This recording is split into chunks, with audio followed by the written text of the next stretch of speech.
The chandeliers of the Oval Office glint off polished wood as President Donald Trump steps up to the podium. His tone is brisk, commanding, and unmistakably familiar, the cadence of a man eager to control the narrative.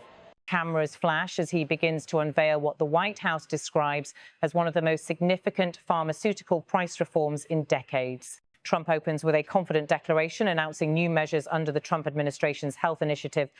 All of these drugs will be available directly to the consumer at trumprx.gov, he says, nodding toward the gathered officials. Around him, the room hums with anticipation. Reporters raise microphones. Representatives from pharmaceutical giants Eli Lilly and Novo Nordisk, two of the largest producers of weight loss medications, sit prominently at the front row, prepared to endorse the plan. For months, Trump's administration has faced mounting criticism over rising drug prices. The announcement today is meant to reverse that narrative. It's a deal aimed at cutting the cost of two major weight loss drugs, ZepBound and WeGovi, both of which have gained massive popularity across the US in recent years. But as the president speaks, the event takes a sudden, unexpected turn. One of the invited executives, identified as Gordon Findlay from Novo Nordisk, collapses during the briefing. The room gasps. Cameras capture the commotion as Secret Service and health aides rush to his side. The incident underscores the pressure surrounding these negotiations and the high stakes for the industry. Within moments, Findlay is assisted out of the room, and Trump, unflustered, continues the presentation. Standing beside him is Mehmet Oz, the administrator for the Centers for Medicare and Medicaid Services, a familiar television personality turned policymaker. Oz projects optimism about the financial implications of the deal. Within 2 years, based on our health improvements, we will be budget neutral, he says. These drugs will not cost us money. The American taxpayer will be getting their money back. It's a bold claim, one that ties the health policy agenda directly to Trump's campaign message of fiscal prudence and self-sufficiency. Then the president pivots, as he often does, from policy to politics. When asked about outgoing Democratic leader Nancy Pelosi's decision to retire from Congress, Trump's tone shifts from statesmanlike to sharply personal. He doesn't hold back. I think she's an evil woman. I'm glad she's retiring, he says, his voice tinged with disdain. I think she did the country a great service by retiring. I think she was a tremendous liability for the country. I thought she was an evil woman who did a poor job, who cost the country a lot in damages and in reputation. I thought she was terrible. The statement lands like a thunderclap in Washington. Within minutes, news outlets pick up the remarks, framing them as the latest flashpoint in Trump's long feud with Pelosi. For years, their rivalry has defined the partisan clashes of American politics, from impeachment battles to budget showdowns. Pelosi, one of the most powerful Democrats in modern history, had been a frequent target of Trump's criticism. But the bluntness of today's remarks carries fresh sting. For Trump supporters, it's another example of him telling it like it is.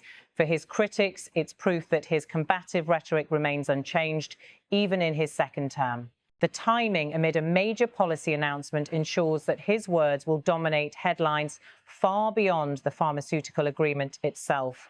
Reporters in the room press further. One asks about the ongoing government shutdown, which has left federal workers unpaid and travelers stranded. Do you think it's time for Republicans in Congress to change their negotiation position? Journalist calls out.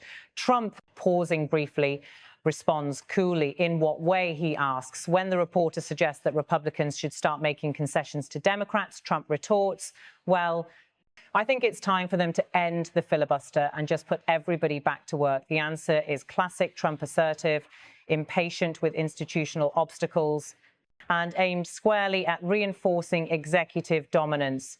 Another question turns to public safety. Is it safe to fly during the ongoing budget standoff, given reports of staffing cuts in aviation agencies? Trump waves off the concern. No, I'm not, he replies. That's why they are cutting. Yeah, fair question. As Sean Duffy announced, they're cutting in certain areas 10%. And they want to make sure it's 100% safe. That's why they're doing it. He uses the moment to project reassurance, a familiar blend of defiance and confidence. It's a calculated move to appear both decisive and calm under pressure. a hallmark of his public persona. Then Trump returns to the heart of the event, the pharmaceutical pricing deals. Eli Lilly and Novo Nordisk are committing to offer ZepBound and WeGovi at most favoured nations rates for American patients, he declares. This will slash the cost of WeGovi from $1,350 a month to ultimately $250 a month. Applause breaks out among the audience of aides, officials and industry executives. Trump beams. This is the headline he wants America to hear. The promise of lower drug prices ties directly into his populist message of America First economics, forcing global corporations to prioritize U.S.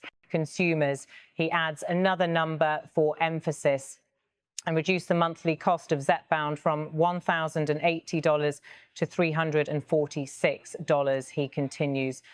In addition, they're both committing that future GLP-1 weight loss drugs taken orally, which are currently under development, will be sold at no more than $149 per month. The figures are dramatic and deliberately so. The president knows that in a nation where medical bills often dominate household budgets, tangible savings translate directly into political capital. The deals are framed not merely as economic policy, but as moral victory. American patients, he insists, will no longer be gouged by corporate greed. Behind him, banners read, "Lower prices, stronger America." To Trump, this is more than policy branding, it's personal redemption. After years of being accused of favoring corporate elites, he's now positioning himself as the people's negotiator, forcing Big Pharma to bend. Yet even as he celebrates, the atmosphere remains charged. The earlier collapse of the Novo Nordisk executive lingers in the minds of those present. Outside the Oval Office, reporters crowd the North Lawn, relaying the unfolding events live across major networks. The soundbites are already circulating online, amplified by both supporters and detractors. The Trump White House thrives on such moments. Controversy blended with spectacle. For every criticism, there's a headline. For every outrage, a viral clip. And in this mix, the president's evil woman remark about Pelosi dominates social feeds. Political analysts dissect the language. To some, it's strategic, a move to energize Trump's conservative base as Democrats reorganize leadership ahead of the next election. To others, it's reckless, a further erosion of civility in American politics. Pelosi's decision to retire had been framed by Democrats as a moment of generational change, but Trump's reaction reframes it as a victory. His phrasing, deliberate or not, underscores a narrative that he outlasted one of his most enduring adversaries. By the end of the press conference, the two themes, policy reform and political rivalry, merge into a single tableau of Trump-era governance, transactional, theatrical and relentlessly combative. As aides begin clearing the room, reporters shout final questions. Trump turns briefly, offering a familiar grin. The event wraps, but its reverberations stretch far beyond the walls of the White House. Within hours, networks will juxtapose clips of the president's remarks with footage of Pelosi's farewell address, framing the day as another defining clash between two political titans. Outside, the November air in Washington is cool, the Capitol dome visible in the distance, a reminder of the institution both leaders have spent years reshaping in their image. For Trump, today's appearance is not just about drug prices or budget debates. It's about narrative control, proving that in his Washington, every policy announcement can double as political theatre. And as the day closes, one image lingers. Trump at the podium, surrounded by pharmaceutical executives, delivering both reform and rebuke, lowering drug prices with one hand and raising political temperature with the other. In this moment, America witnesses the enduring formula of Trump's presidency: governance by confrontation, spectacle by design.